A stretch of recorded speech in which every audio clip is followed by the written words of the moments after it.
All right, so CJ, it's great to be able to talk with you. There's been so much going on with all the news reports, all the stories. I feel like one thing is your side of the story constantly gets either misrepresented or something is left out.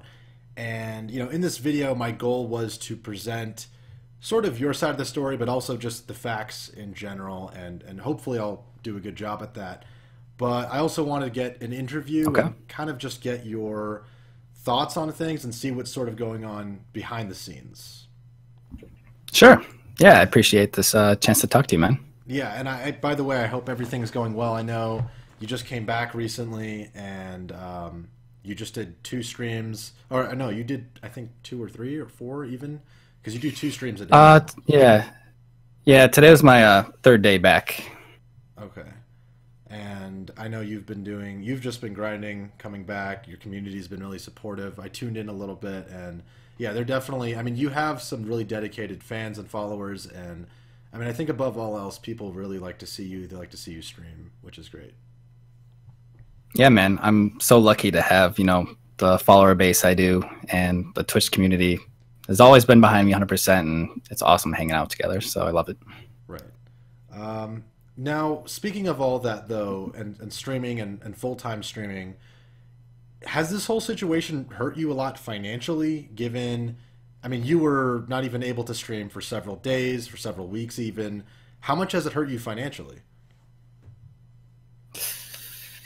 It got pretty close last month, not gonna lie, to the point where my dad is, offering to send me money, and then I'm telling him no, like I'll figure it out on my own. But yeah, man, especially with the legal retainers I'm paying for, like I went down to nothing the past month.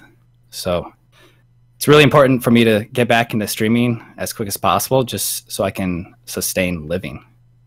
Okay. And have your fans sort of pitched in to compensate for that? Because, they know all the shit you're going through. Have they helped and like pitched in a lot and supported you during that as well?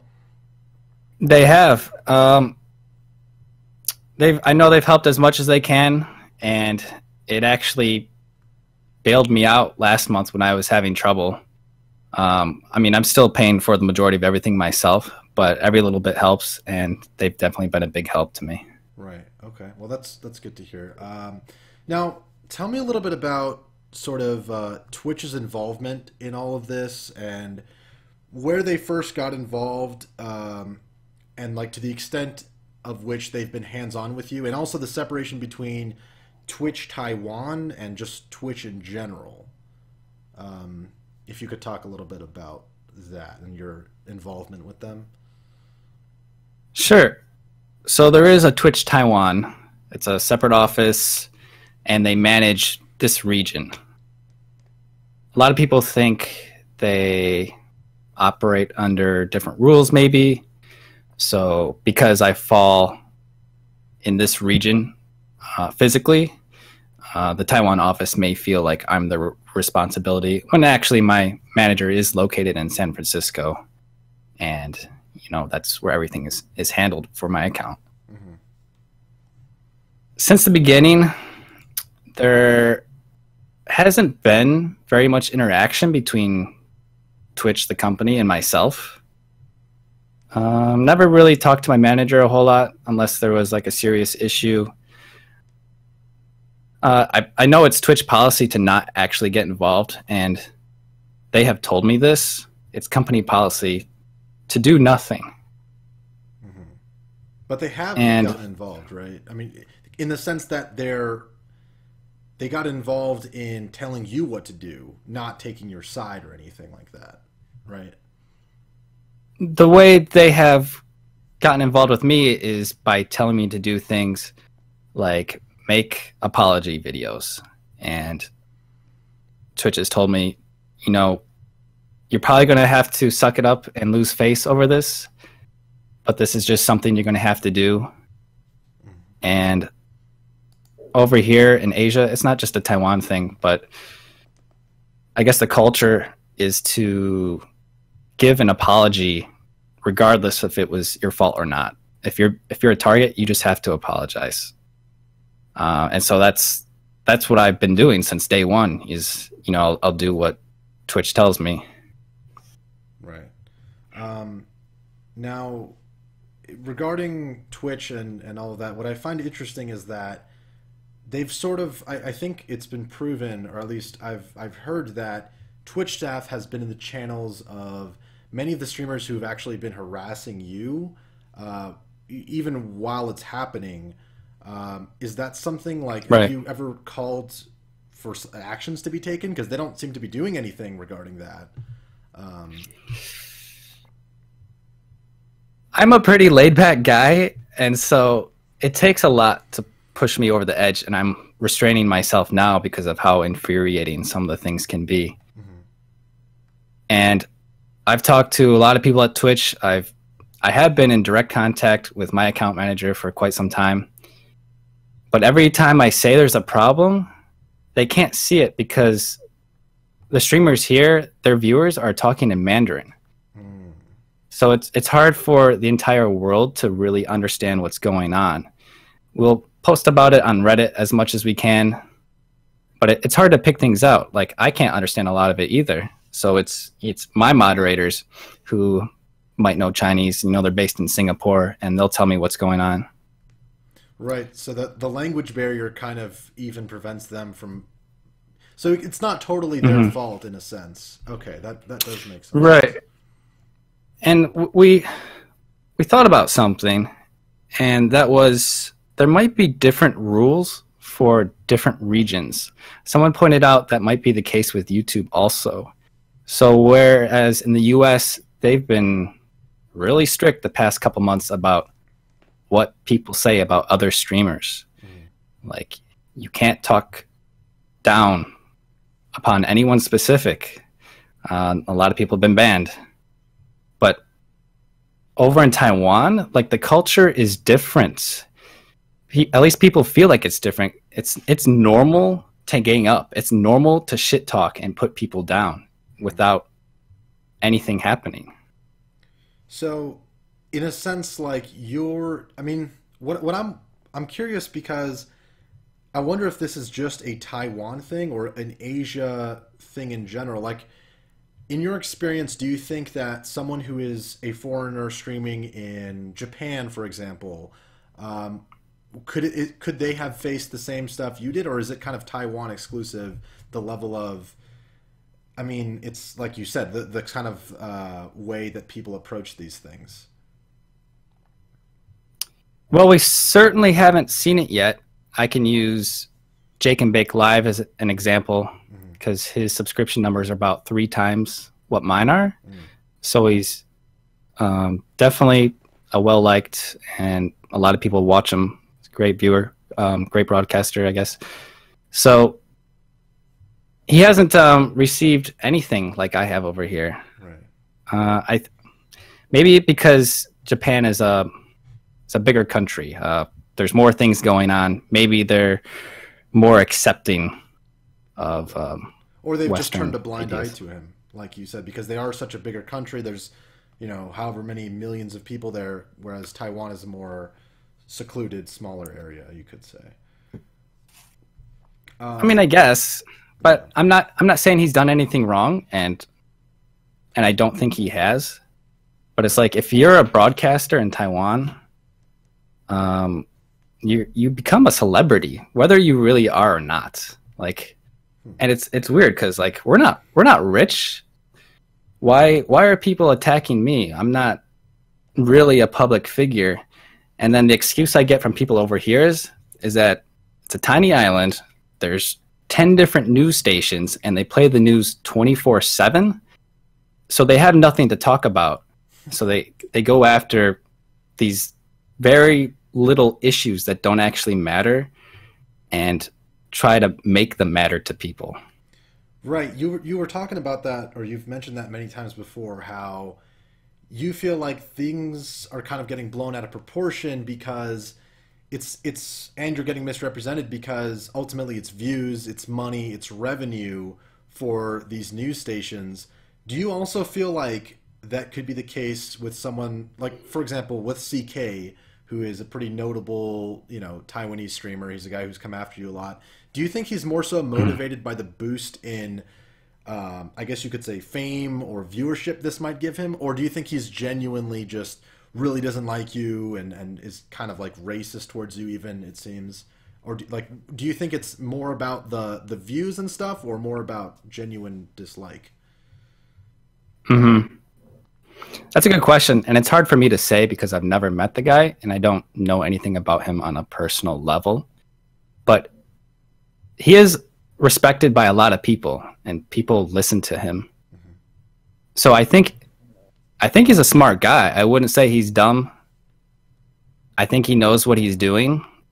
And so arguably you could say he was making this a matter. He was making my situation a matter to him and his viewers so that he could rally people and gain more support to leave Twitch and get a bigger contract on a different platform.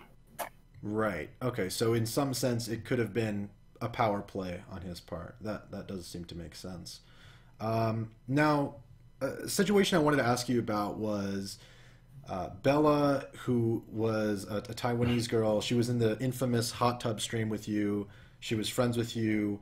And that was obviously the stream where the whole incident was. People were saying the media falsely reported that you guys said Taiwanese girls are easy, when of course no one said that. Yep. In fact, people in the chat that did say it were actually Mandarin, or their names were in Chinese and Mandarin. Now, later on, she was interviewed by a news station, and I've heard that she kind of threw you under the bus in that interview. Is that the case? Do you know what she said at all? Yeah, that is the case. She threw me under the bus, and I've never had anyone do this to me before. I've had friends get upset at me, say they never want to see me or see me at their business ever again. They don't want to be friends. But never have I had someone go on the news and completely lie about what happened. It's really bizarre, and I understand like why. Like, she's trying to save her image. She wants to save her career, and maybe the legal route isn't possible. So she's trying to get her word out by, you know, telling people on the news. But damn, man, like, she was trying to burn me alive, and I'm not mad at her. Like, it's hard for me to be friends with her, of course, but I'm not upset anymore because I know why she did it. What did she say? Do you know what did she say though? Like, she just kind of made up. She said that you did say that Taiwanese girls are easy, and she just corroborated that lie, basically. She was corroborating what the news was saying, you know, that I'm essentially a bad person and that she didn't know I was filming her. Wow. So that was one of her points she was trying to make. And then my viewers were responding, saying like, hey, what about this part of the video and this part of the video where you're actually reading the chat and talking to viewers? And so because of that,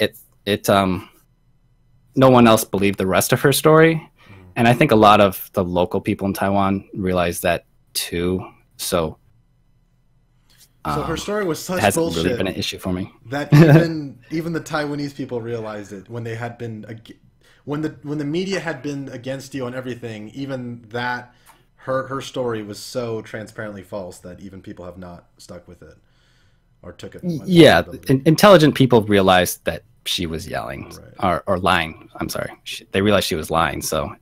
Right. It wasn't a big issue for me, not as big as it seemed. Okay. You've mentioned, though, and even just now, that, you know, through all of this, you have lost a lot of friends, a lot of people. Is it mainly people who they just don't want anything to do with the whole story, so they disassociate with you, or people who genuinely buy into the lies, the media, and they just turn against you for it? Some of them buy into it. Some of them do. Some of them don't buy into it, but are afraid of what people might do to them. So I talked to one of my friends. They called me up and were like, yo, CJ, you need to start apologizing and do this and this and this and this. I'm so scared for you right now. And then when I asked them, I was like, why are you saying this to me? Like, I thought we're good friends. What they're saying isn't true. And they told me straight up that, like, CJ, I'm afraid of this CK guy. Like, we have to do what he says. So it seems like a lot of it is motivated by fear of backlash. They don't want to be associated with you. They're just genuinely, I mean, and this has gotten serious because the Facebook group that is essentially dedicated to doxing you and your family and all that. I mean, has there been any, like, times where you're afraid of for your life, where you're afraid of your family's life? Like, how have you dealt with that? I was for a while, man. Like, the pressure was so strong that I felt obligated to make an apology video and tell people that I had to leave Taiwan and stop streaming, because I didn't feel like I had any alternative, man. Like, they made me believe what they were saying. Everything was happening so fast and I was dealing with so many things. I didn't even have time to review the videos myself. Like, I hadn't caught up to see what the truth really was. And so I made the video out of the pressure from Twitch, from everyone here in Taiwan, from people outside my front door threatening to kill me and threatening to kill all my friends. My dad's, telling me he's getting all these prank phone calls, people trying to harass them. It's been crazy, man. And then after I gave that apology video, I started to dig more into why they were thinking these things and actually review the video and the chat myself. And we couldn't come up with anything bad that anyone in the video said or did. It was just complete bullshit. And so I've essentially wanted to retract my apology because nobody did anything wrong. And it's really upsetting that even after giving an apology, people are still harassing me for something I didn't do. Do you feel that the apology in some sense was an admission of guilt? And would you have changed the way you said it or not done it at all, looking back on it? I don't know if I really admitted to anything. I apologized for people misunderstanding. I said specifically that I've never called Taiwan girls easy, and I tried to explain what the easy meme is. Right. But I feel like people interpret the fact that you're even apologizing. Well, I don't know. I'm just because you're right. Like, there is nothing really as like anything that you did was totally blown out of proportion.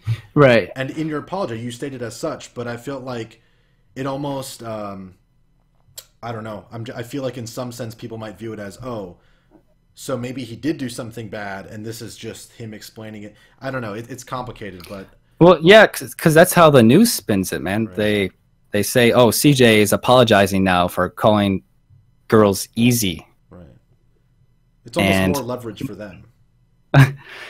It's crazy. Check out the views on YouTube. Apology video, 200K views. I uploaded the VOD, which started this incident, with a chat overlay from Twitch. And it had, 2,000 views last I looked. So 200K people versus 2,000. No one's watched what actually happened. Yeah, well, like you said, though, the fact that the news is, if it's on like a 24-hour cycle and they've just continuously reported a falsehood, if you tell a lie loud enough and long enough, people are going to start to believe it. Yeah, and people do. Yeah. I think the fact that you're a foreigner, you're like just, you stick out amongst the Taiwanese people, and I think people want to, some people want to dislike you or have a reason to dislike you even when it's not there. Yep. And I can see why. Yeah. There are some foreigners here who give us a bad name, a bad rep. Like, it's easy to target them because there's so few. And so one guy might ruin it for the rest, and then it just makes us a target for everyone else as well. Right.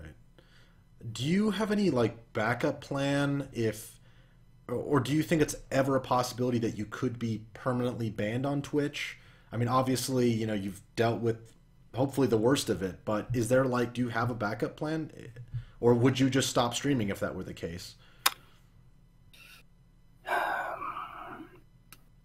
When Twitch banned me and didn't tell me why and didn't tell me when I would be unbanned, I did switch over to YouTube immediately, and I was streaming on YouTube for the next 2 days because I didn't know what was going to happen.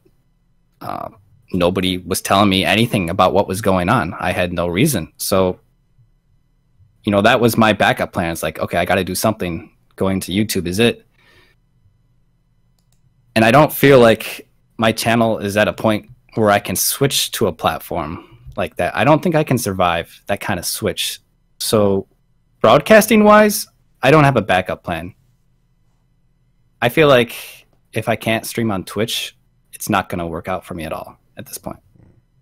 Do you think that is a possibility that you could be permanently banned, or do you think that's pretty unlikely at this point? I thought it was happening, right? Because I wasn't getting any information, and I'm really scared about the things I can say, how much I can say. Definitely don't want to burn any bridges, and I know I've seen other streamers do that. You know, they get banned, Twitch doesn't tell them why. They get some kind of email, and right away they're on YouTube bitching, complaining, and just ruining any chance of ever going back to Twitch again. So I've learned from their mistakes, and I'm trying not to do the same thing. But by not doing that, I'm also not telling the story of what's happening. So I'm really stuck in this position where Twitch can cut me off at any time, and so I have to suck it up. I don't know. Wow. I don't know how else to stay on the platform. I mean, it must be like incredibly frustrating for you, knowing that not only can you not openly defend yourself on your own platform on Twitch for those reasons, but also other streamers, given Twitch's new policies and how they handle things, they can't really talk about your situation too much as well. So it's like you're just... They can't. Yeah. They've been silenced. They tell me they've been silenced. I've used Destiny as an example. He likes to talk about a lot of controversial topics. And sorry, I don't know why Alexa's talking to me. And so this story is something he wanted to talk about, but he was just getting off of a 1-week ban. And, you know, his manager may say to him, yo, you can't talk about this. We don't want you making this a bigger issue, because Twitch wants this to die down. That's why they turned my channel off. Like, they don't want me on the news. They want people to forget my name. They want people to forget about Twitch. They feel like it might be giving them a bad name. And so, you know, I never did talk about it with Destiny because it would risk his ability to stay on the platform. You know, he might get banned too. So now no one can talk about it. It seems like, especially with the news, but almost with broadcasting in general, the few small mistakes that you might make, for example, the whole littering thing, yeah, you probably, you know, maybe you shouldn't have done it, but ultimately it's a very small, very small mistake, in at least towards most people in the general public. Maybe Taiwanese people interpret it differently. But do you feel like the mistakes you make, because that's streamed, because that's recorded, and that's just there forever now, they get blown out of proportion for that? Do you think that's like a phenomenon that's kind of unfair? Because the charity streams, the good stuff that are objectively good, they don't get reported, they don't get talked about. Just the mistakes get highlighted. Yeah. No. Do you think that's something that's kind of wrong with the? It's almost like a built-in bug with broadcasting, right? That's definitely what's been happening. Twitch knows it. People here are like, CJ needs to get some PR. He needs a media company to help him. But like, I'm one guy. I can't pay for that. The stream can't support that yet. We're not up to that level. maybe someday. I'm doing the best I can. I think everything's being blown out of proportion. I made a mistake leaving a bubble milk tea outside of a train station because I couldn't find a trash can. And I've done a lot, and I've tried to make it up to people by doing these charity things you've mentioned. We've walked around the city picking up trash. And this one event that everyone's harping on still, like, this was before I was even partnered on Twitch. I hadn't even received my first paycheck yet. So, like, they're digging into my past, trying to get dirt on me. And they're like saying, "Oh, CJay is a public figure. He shouldn't be doing this, right? He's telling all of his viewers that this is an acceptable thing to do." They almost gave you more clout. When I haven't done that. Yeah. Because they're assuming you have this huge, massive influence when, as you said, you weren't even partnered at the time. I believe you were kind of just starting out. Yeah, I was probably partnered, but I hadn't received any money yet because there's a big delay in the pay system. So this was really early on, really early on when all this first happened. Right. My channel was like just exploding. It hadn't stopped going up in viewership. So it was really overwhelming with how much attention I was getting at that time. Do you feel like ever overly... do you ever overthink things a lot, thinking like, oh man, I have to be perfect here, or else one small mistake or one mislip of what I say can be interpreted this way? Like, do you get kind of paranoid of that?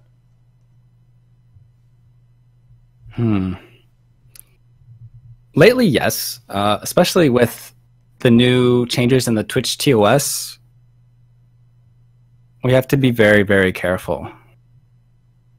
For the past 6 months, since I got through the first ordeal, I want to not to have to constantly be looking over my shoulder, because my stream is just about me going out and enjoying time with my friends.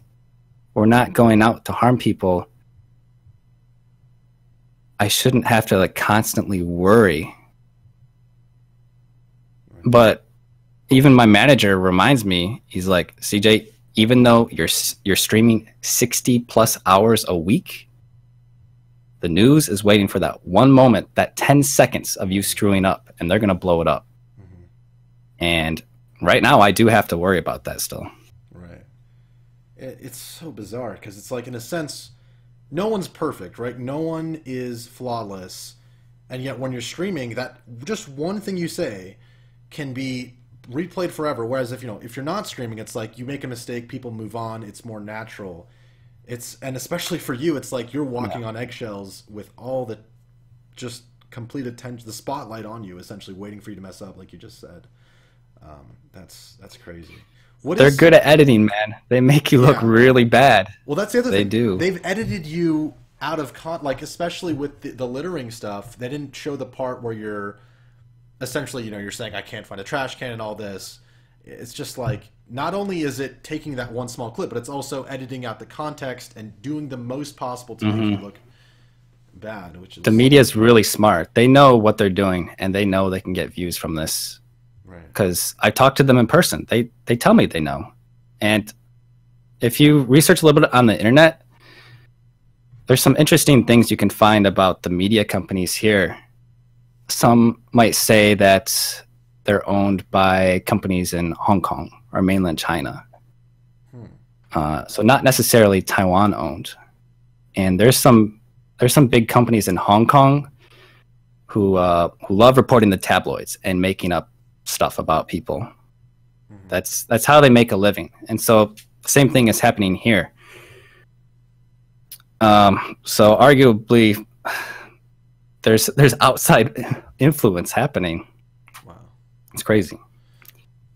What is something that the media and the public at large don't know about your situation that you want to shed some light on, or that you want them to know? I want them to know that I love Taiwan. I love living here. I don't intend any harm to their country or to their people.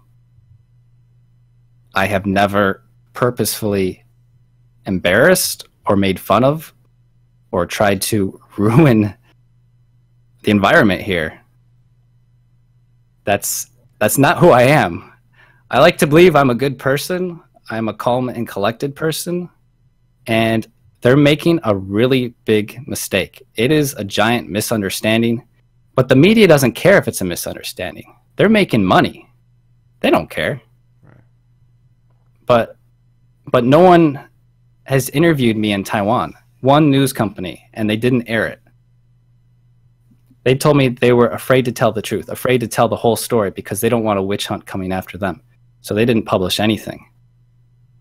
So I haven't had a way in Taiwan to tell my side of the story or on Twitch to tell my side of the story.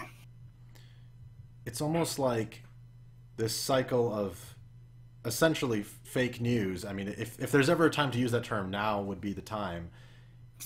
I know, and like we say it jokingly, right, sort of, because Trump says it, so it's become a catchphrase, but it actually is fake news here. It is a real thing. Right. I mean, like compared to what you might call biased news in America and all that, they're literally have made up stuff and published it about you to the point where yes, your life is essential. Your life and livelihood has come under fire, and it's such an injustice to me that can be allowed to go on.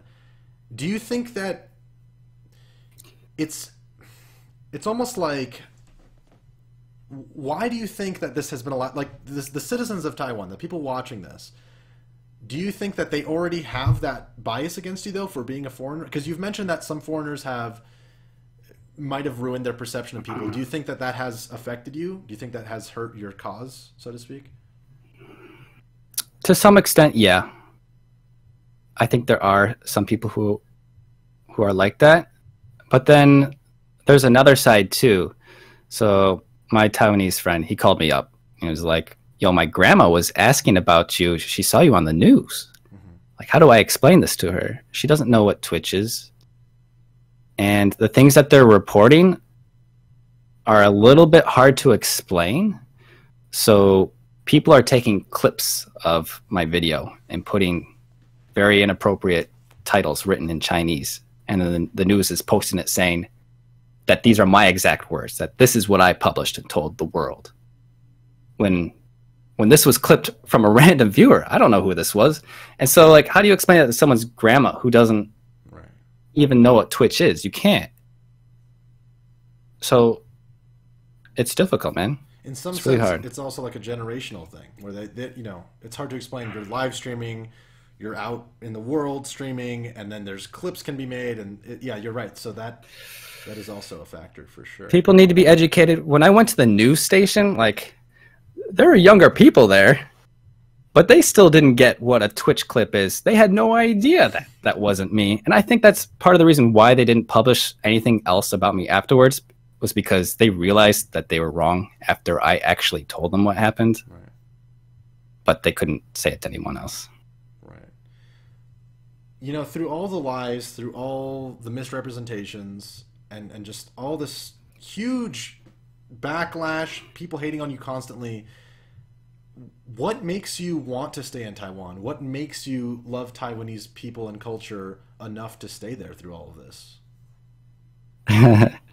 I still think the haters and the misunderstandings are only a minority of the people. I like to think that people tell me that's the case. And this happens to a lot of people here. Fake news attacks a lot of people.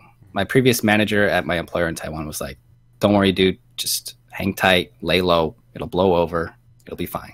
But it came back again. I'm an easy target, I guess.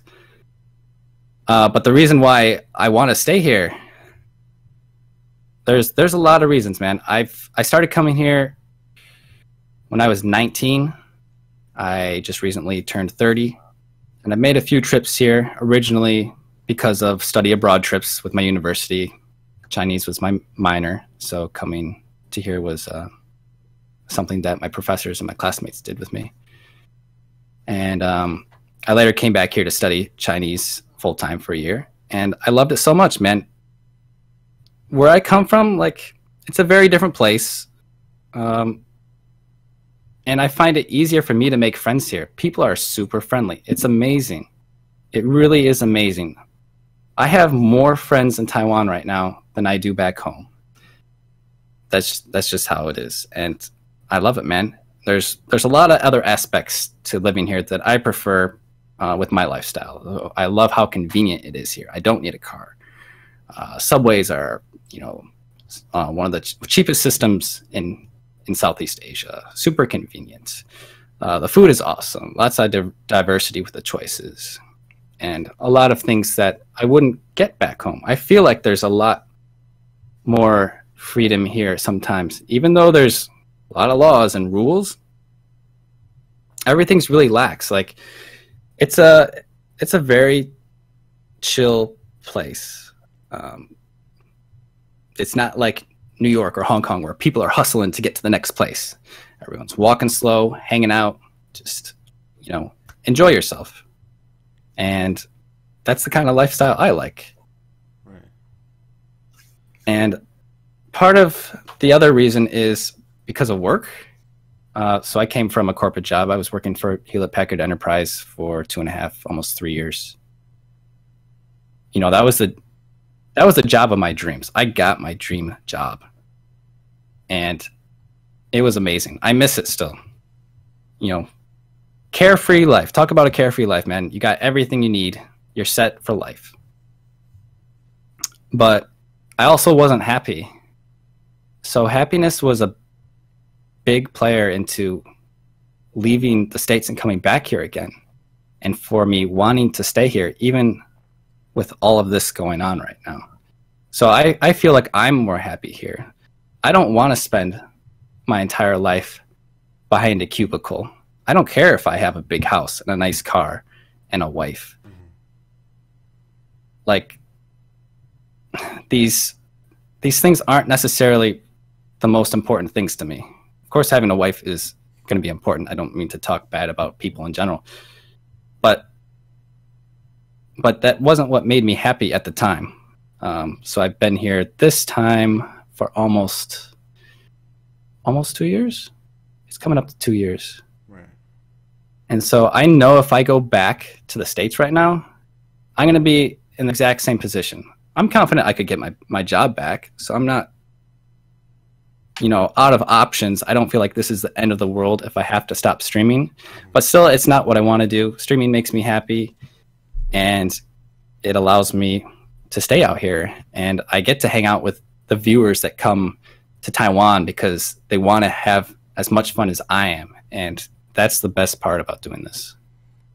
So streaming is something you like to pursue because it's a lifestyle you really enjoy. You're in a place you really admire for their lifestyle, for the environment.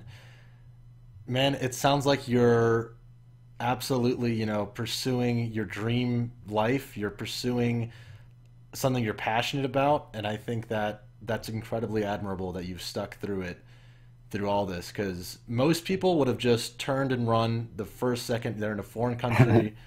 I think the fact that you're so dedicated proves what you're saying. I mean, you're saying you love Taiwanese people and culture and the lifestyle. If you didn't, you wouldn't be there after all this. Right. I just hope that people can, sort of realize that, hopefully at some point, and this will all be in the past. I hope. I don't think it matters to them, but some people will see it, some people won't. Yeah, well, hopefully I can at least help you somewhat with this video, spread some sort of awareness, or get some people to realize that they have been mistaken about you. Thank you so much for your time, CJ. I think we're ready to wrap this up. All right. Thanks, man. It's been great talking. Thank you, man. And good luck on your streams, and I'll keep an eye out. Yeah. All right. Sounds good. Later, man.